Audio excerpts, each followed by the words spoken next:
जालंधर की इस भूमि में आप सबको संबोधित करेंगे। बात करने आया हूँ और पूछने आया हूँ कि माहौल कैसा है। हमारे साथी सभी लोग हैं यहाँ पर और इस चुनाव के व्यस्त समय में और आज प्रधानमंत्री जी की रैली भी है, आप लोग यहाँ आए हो तो सबसे पहले तो सबको जी आया स्वागत है, अभिनंदन है आप लोगों का, इतने व्यस्त समय में आ रहे हो। और धरती ये हफीज जलंधरी की भी बहुत बड़े शायर हैं यहाँ पे, बाकी तो सारी चीज़ें अपने आप लोग कर ही रहे हो। तो प्रधानमंत्री जी आए, प्रधानमंत्री जी का फिर से हम भी स्वागत करते हैं, भाई हमारे भी प्रधानमंत्री, लेकिन एक शेर के साथ उनकी शुरुआत करता हूँ। कहते वफा जिससे की बेवफा हो गया और जिसे बुत बनाया खुदा हो गया। हम लोगों ने तो प्रधानमंत्री बनाया था, 4-6 दिन से प्रधानमंत्री जी अपने आप को भगवान मानने लगे, कह रहे हैं मैं बायोलॉजिकल पैदा नहीं हुआ, मैं तो ऊपर से आया हूं, अवतरित होकर। और इस दुनिया में जब जब जिसने अपने आप को भगवान मानने की गलती की है, तब तब उसको भगवान ने भी, धर्म ने भी और जनता ने भी सजा दी। हमने बुत बनाया था, ये खुदा हो गए। प्रधानमंत्री जी, कुछ सवाल है आपसे। इस जलंधर की पवित्र धरती से सवाल है आपसे कि शंभू बॉर्डर पर किसान बैठे, अनिश्चित काल से बैठे, भूल जाओ अभी 2 मिनट के लिए राजनीति, क्यों बैठे? कोई नई डिमांड लेके बैठे ना, सारी पुरानी डिमांडें जो आपने मान ली थी उनको इंप्लीमेंट नहीं किया, उसको इंप्लीमेंट कराने के लिए दिल्ली जाना चाहते थे, आपने उनको शंभू बॉर्डर पे रोक दिया।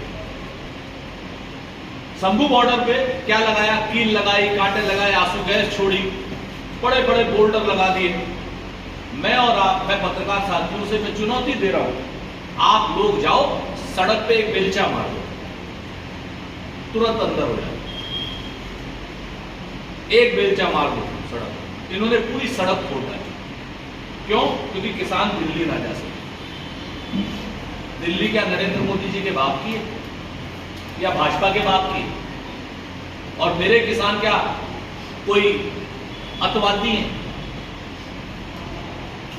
देश के बच्चे हैं।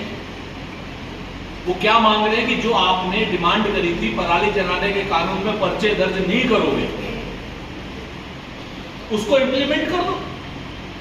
बिजली के बिल का कानून नया नहीं लाओगे, इंप्लीमेंट कर दो। ये तो आपने मांगी थी ना, सारे मुकदमे किसानों के वापस कर लो, ये तो आपने मांगी थी ना।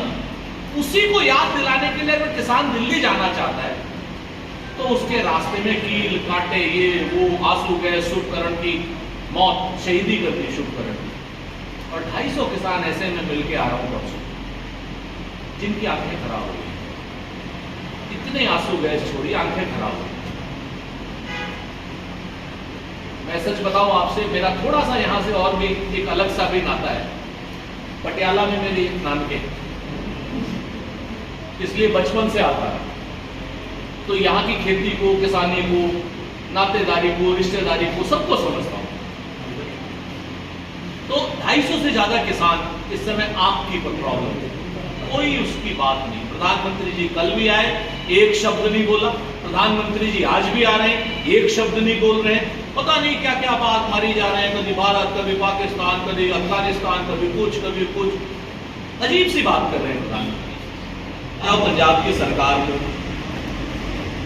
पहले भी आप भी प्रश्न करोगे हमसे, हम दिल्ली में साथ लड़ रहे हैं, फलानी जगह साथ लड़ रहे हैं, यहाँ पर हम अकेले क्यों लड़ रहे हैं? देखो जी, जो वादे सरकार ने करे थे आप पार्टी, कोई वादा पूरा नहीं। आपके सामने है, सबसे बड़ा वादा किसानों से किया था कि जैसे ही हम आएंगे वैसे ही स्टेट एमएसपी देंगे। ये पंजाब सरकार का, आप पार्टी का वादा है, जिसको आज तक इन्होंने पूरा नहीं किया। मैं पूछना चाहता हूं भगवंत मान से कि भाई साहब, कभी कभी पंजाबियों के लिए काम भी कर लिया करो, होश में भी रह लिया करो। भाई हमने तो नहीं किया था ये वादा तो आपने किया था स्टेट एमएसपी में। हमने तो नहीं वादा किया, हमने तो कहा था कि आप जो वादे करो सोच समझ के करना। उन्होंने वादा किया था भगवंत मान की सरकार ने 1000 रुपए महिलाओं को देंगे। आपको मिले? आप बताओ। 1000 रुपए महिला, सारी महिलाओं को उन्होंने कहा था कि 1000 रुपए मिलेंगे। किसी किसान को स्टेट में एमएसपी मिल रही हो आप बताओ। बिजली का क्या हाल है? बिजली के रेट क्या हो गए? ज्यादा नहीं कहना। करप्शन का क्या हाल है? स्टेट स्पॉन्सर्ड करप्शन चल रहा है और इतने हल्के लेवल पे चल रहा है जो कभी सोचा नहीं जा सकता था। टेम्पुओं के ठेके, टेम्पो स्टैंडों के ठेके। पंजाबियों पे, प्रधानमंत्री को किसानों पे भरोसा नहीं। प्रधानमंत्री जी किसान से, प्रधानमंत्री जी पंजाब के नौजवान से और प्रधानमंत्री जी इनके जितने आगू लोग हैं उनसे डरते हैं, कायरतापूर्ण बात करते हैं। इसी पंजाब में आकर के प्रधानमंत्री जी ने किसान की और नौजवान की बेइज्जती करी थी जब उन्होंने कहा था कि मैं यहां से जिंदा चला। किस पंजाबी ने उसको कोई रोड़ी भी मारी थी क्या? आप बताओ, उनके काफिले में किसी ने रोड़ी भी मारी? पीएम का कहना है कि इंडिया गठजोड़ वाले पंजाब को भला नहीं कर सकते। आप कर सकते हो। 700 किसानों की शहीदी ली आपने, आप कर सकते हो। 2 साल तक किसान बैठा रहा, आप एक बार मिले नहीं किसान से, आप कर सकते हो। आप उल्टी बातें कर रहे हो। आपने तो 3 काले कानून, आप तो, आपके लिए तो 2 किसान है, एक अडानी एक अंबानी। सारे देश के किसानों को तो आप मजदूर बनाने पे तुले हुए। शर्म नहीं आती आपको इस तरीके की उल्टी सीधी बातें करते हुए? मानसिक संतुलन खो गए क्या प्रधानमंत्री जी? उन्होंने कहा है अगर मैं पहले देश का प्रधानमंत्री होता तो जो श्री करतारपुर साहिब था वो भारत में होता। आप फिर से देखिए, इंटरनेशनल बातों पर आप बात करोगे तो बहुत सी चीजें ऐसी होंगी जिसमें अगर वो पहले प्रधानमंत्री होते तो उनको पहले 50-60 साल पहले पैदा होना होता।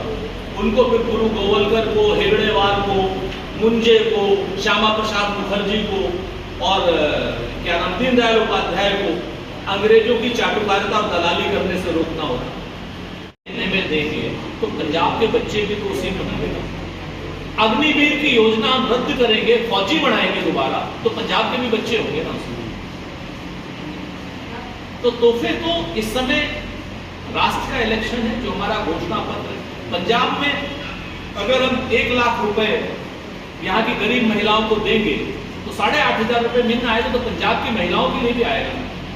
8,500 रुपए जो क्या नाम वो आएगा युवा अप्रेंटिसशिप, तो पंजाब के बच्चों के लिए भी तो आएगा।